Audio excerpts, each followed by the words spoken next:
Hi, everybody. Welcome back to the SilverSilk and More channel. My name is Neelay Patel, and I'm the owner, designer, and educator here at SilverSilk and More. I am pretty excited about today's project. I got to collaborate with one of my favorite companies in the world in the beading industry called Jesse James Beads, and we put together a collection of knitted wire chains as well as um, their curated products, which was their mystery bead boxes, their magical mystery bead boxes.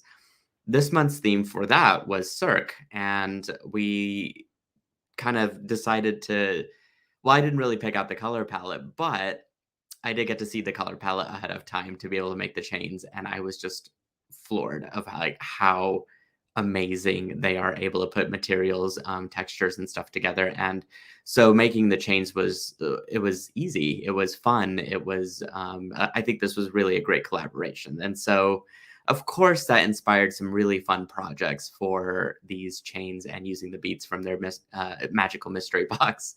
So I put together a really quick pair of earrings that you can do in minutes as well. And what's special about these earrings is that I actually don't have a whole lot of content yet for the three needle silver silk chain. And so this is sort of like a nice, I don't know, a nice kickoff for hopefully creating more projects down the road with three needle.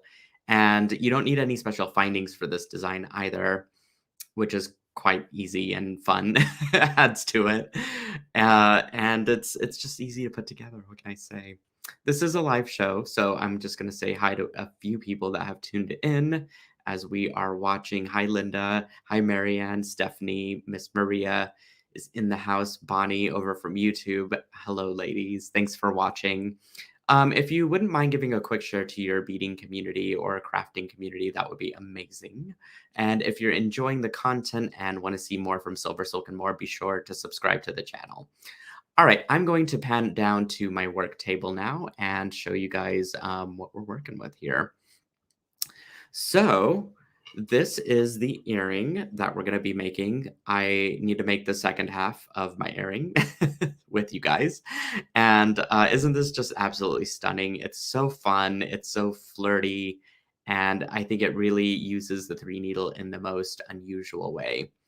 The beads and the component did come from the Magical Mystery Box. And so if you're interested, you can go to jessejamesbeads.com and subscribe to their latest mystery boxes. And I believe they also have some components that you can buy without having to grab the entire box as well. And so that's where to get them. The rest of the stuff, which is really just the silver silk three needle chain, which I'll go into what that means here in a second, as well as the earring hook and the head pin can be found on silversilkonline.com, which I'm going to actually remove that extra tag real quick because I feel like that's a little redundant because you could see it right above me. All right. So let's go over the tools first, and then I'll get to the components. For tools, you will simply need just three different pairs. You've got a pair of cutters. This will be used to cut the silver silk chain, as well as your head pin or any other craft wire that we'll be using for this project. You'll need a pair of round nose pliers. I like to go with my brand Weber's. They make excellent tools that are very affordable. And from the same company, I've got a pair of chain nose pliers. Being that this is sort of a live-ish tutorial, we might need some other tools. I don't really know, but these are the three that I remember using for this project. It's been a hot minute, what can I say? And so if you see me go like reach behind myself, then we'll go to the other tools if we do use them. As far as I know, that's the only tools that I use though. All right, let's get to the materials because I'm pretty excited to talk about the three needle chain.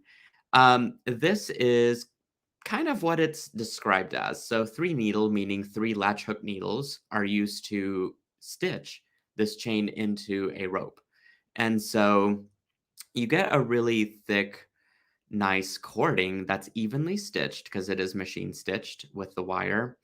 And it's consistent and it's still very flexible, as you can see. It's great for stringing. It has a great drape to it if you've got a very heavy pendant, especially.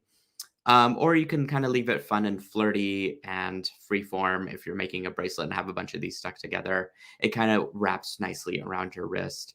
I used to only carry 10 colors, 10, 11 maybe, and now I've expanded to 25. You can grab this at silversilkonline.com underneath the knitted wire custom chains option on the menu. And this one is the fuchsia color. I also have a Jesse James Beads landing page as well in the top menu, and you can find it there. It comes in a 5-foot spool, so there's plenty to work with. Even after making these earrings, you'll probably have a little bit left over to create a bracelet or maybe a single strand necklace of some sort. If you've got a ton of beads from the box, and you can always grab more from Jesse James Beads that you can create a pendant or something really cool out of. So you'll need some of that 3-needle chain. You will need some stuff from Jesse James Beads and a couple findings. So I've got my head pin and earring wire. These are my custom findings, which means it has the same plating as my other findings do, which is a 5-layered plating with all of my different findings and offerings. So they're really high quality, a brass base, are hypoallergenic, and just are going to last you a lifetime, I think, and are quite tarnish resistant if you can storage them correctly. So you'll need each of one of those. And I'm just showing you the one earring, so just double up on everything that I'm talking about. Okay, you will need a hammertone ring. So if you did grab the mystery kit, this is what the aerial hoops look like in the packaging. You get 3, which is cool. So that if you have a necklace component or want to make a full set, then you can. But otherwise, you'll just need 2 of those. Size-wise, I believe this is about 1.5 inches. Don't quote me on that. I think I can measure this and see. 1.25 inches, it looks like, give or take, or 30 millimeters to be more precise. The inner diameter, or actually the ring size itself, is 4 millimeter, and then the inner diameter is 25 millimeter. So that kind of gives you some more precise measurements of the rings that I'm using in case you want to really replicate this design to the full degree, at least. Because you could still use these same techniques on smaller rings and even bigger rings. Okay, we've got this beautiful decorative filigree bead that actually came from this golden elephant strand, which is adorable. And so I think you get 2 on there, which is perfect for earrings. Get a nice pair of those. And then as for the other beads, you'll just need this small rhinestone spacer. This is about 4 or 5 millimeters. It's not very big. Just adds a little decorative touch. And then a little 3 millimeter crystal bead that's faceted. Okay, so I'm going to put those in a bowl so they don't run away. And the first thing we're going to do is actually trim up our 3-needle chain, because we're going to wire wrap the bottom of our earring first, which is this part right here, to create our fringe. So cutting this is quite easy. You'll want to cut this into lengths that will be your longest part of the tassel. So in this case, it's probably closer to about 2.5, 3 inches of chain. And you'll want to get 10 pieces of these. So let's trim this up. You just need your cutters. And I like to eyeball things most of the time.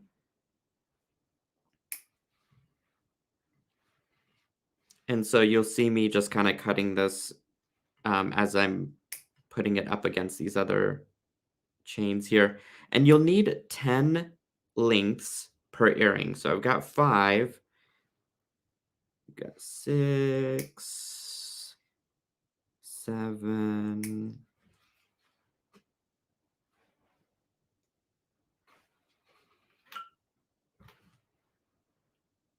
8, 9, 10. Okay. So now it's just a matter I think actually I needed 9, not 10, but that's okay, 1 extra, right? The reason is because we have to have a middle. So, I'm going to essentially grab my hammertone ring, and I'm going to also grab some 26 gauge wire, which I should have mentioned earlier, but I didn't. You'll need about, oh, I don't know, maybe about 18 inches per earring. I like to have just a little extra, so I might say 18, but just kick it up an inch or two. That way, you never know. You might have a little more extra, and that's always a good thing. All right, I'm going to find the center of my wire as I've looped it through my hammer tone ring, and that's going to be my starting point. So I'll find the middle of the wire, and I'm just going to kind of hold this with my thumb and out of the way as such. I'm going to wrap it around once so that it is now anchored around my ring. Okay. And now it's just a matter of securing all of my 3 needle chain to the wire. So let me get some of this other stuff out of the way so it's less distracting. And we will begin wrapping this. All right.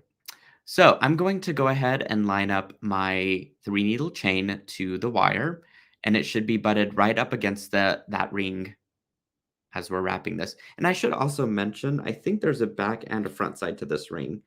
The backside will be flat, whereas you'll see a little bit of a dome on the front side of the ring. Some rings don't have this. This one does, just to be aware whenever you're finishing out your earring.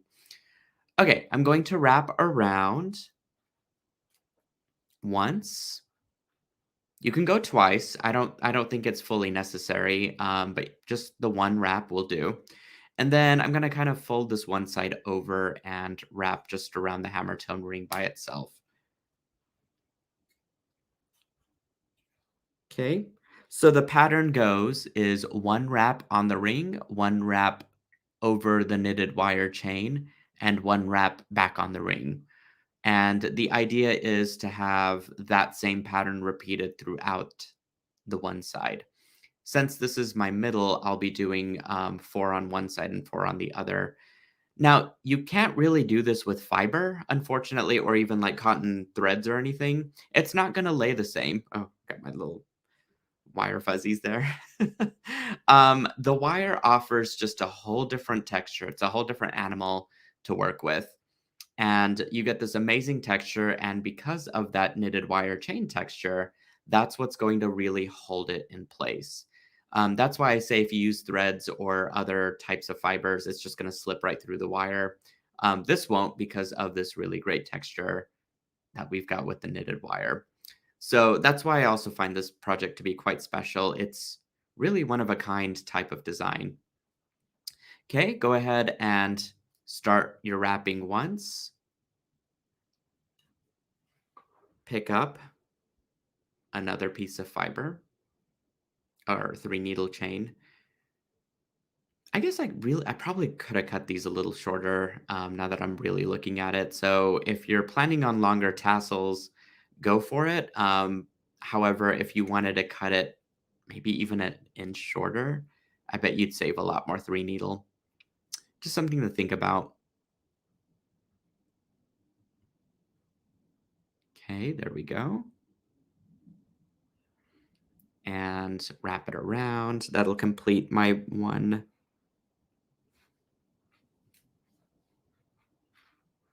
Um, what's the word? My one technique, I guess.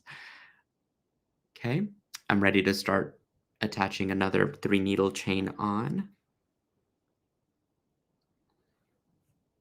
The 3 needle might be a little bit wonky. If it is, you can always just straighten it right out with your fingers, and it'll then you could do a little bit of fluffing at the end as well for all of this.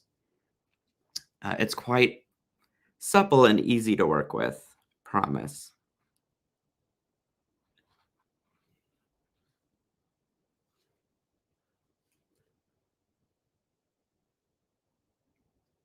Okay, you could see that it's really hooked on with the wire wrapping. And how many did I have there? One, two. So I need two more.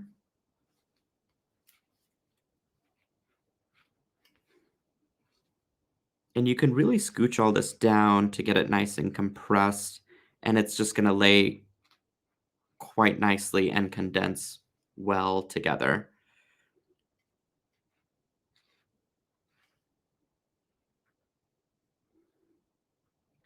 Okay, wrap that around.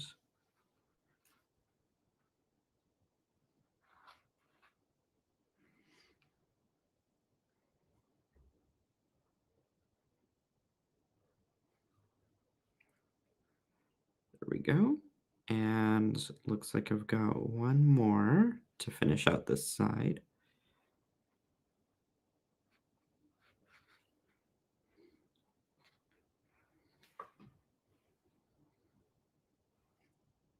Okay, there we go.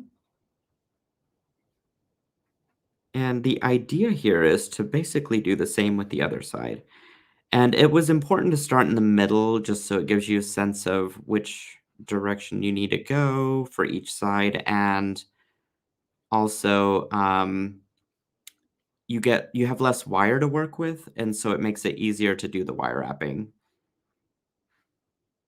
Whereas if you started from one side and did all the way to the other, can you imagine how angry I would be at the end of the show just for trying to get that wire to be tamed? Just kidding. You guys know I don't get that angry. Do get a little frustrated with my wire sometimes, but overall not bad. All right. So yeah, my tassels are super long, especially because I'm going to be cutting them at the end. They probably didn't need to be quite as long, but that's all right. This was truly in the interest of just preserving some of the three needle.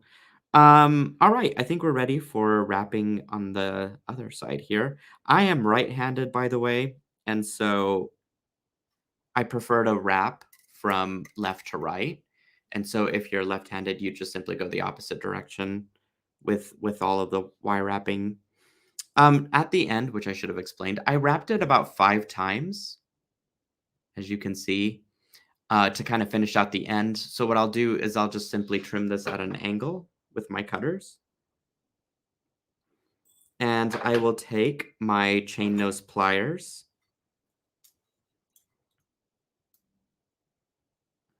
and I'll kind of just glide along the ring with the tips of my pliers until that little wire end is tucked right in and you won't even be able to see it where it ends and begins.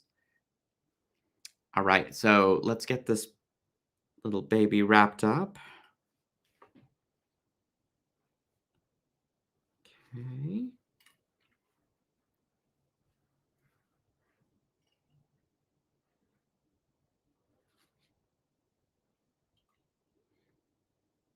This will have a tendency to kind of come up as you wrap it, but you can definitely move it back down into place and continue the wrapping as such. No big deal. Okay, here we go. Another revolution, another set that will repeat. So far I got one, and this will be my second one.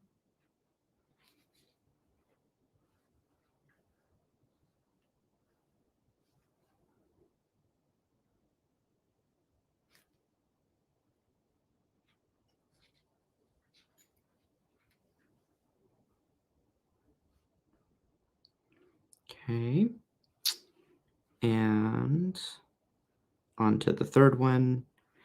See, once you kind of get into this repetitive or this repetition, it just starts to kind of really work a lot faster. Okay, so one more, well, two more.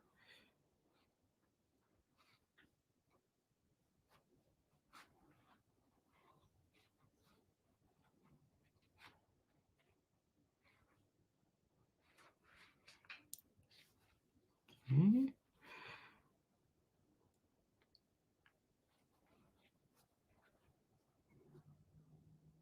And if at any point you start to feel that this is becoming loose, go ahead and take your chain nose pliers and just go ahead and pinch the top down of that wrapping. What it'll do is it'll flatten it and it'll just kind of secure it in place. Keep it nice and clean, which is important for the wire wrapping. And I believe we're on our last one finally.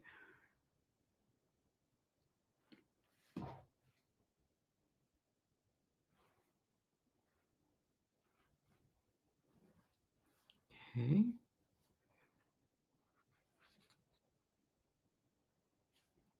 there we go.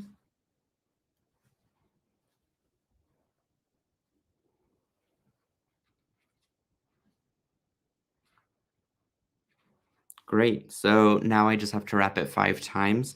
And then what I'll do at the very, very end of this is I'm going to kind of squish all this together so that it is nice and tight and compressed. And I've got one really cool tassel.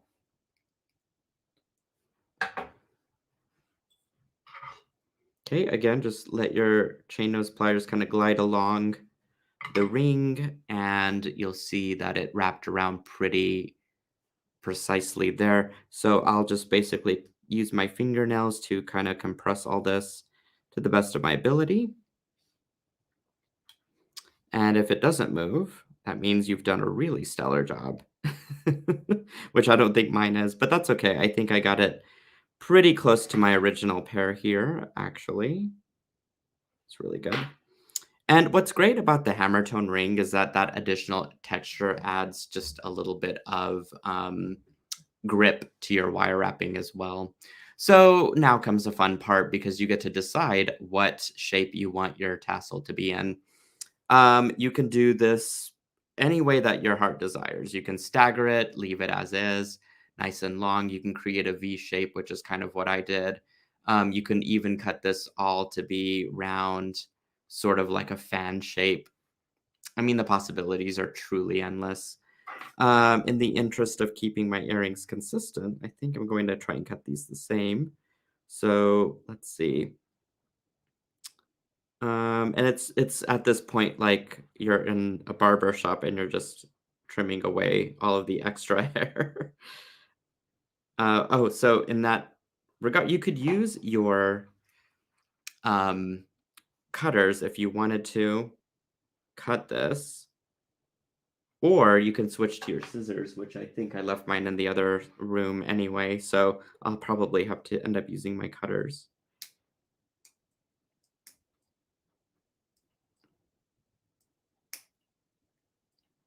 And you simply just sort of trim these down where you can get them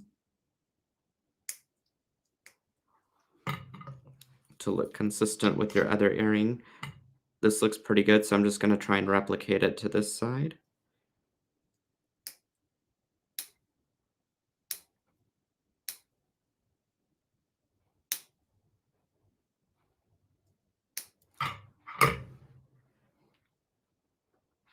Okay, I'm going to trim these up just a little bit more.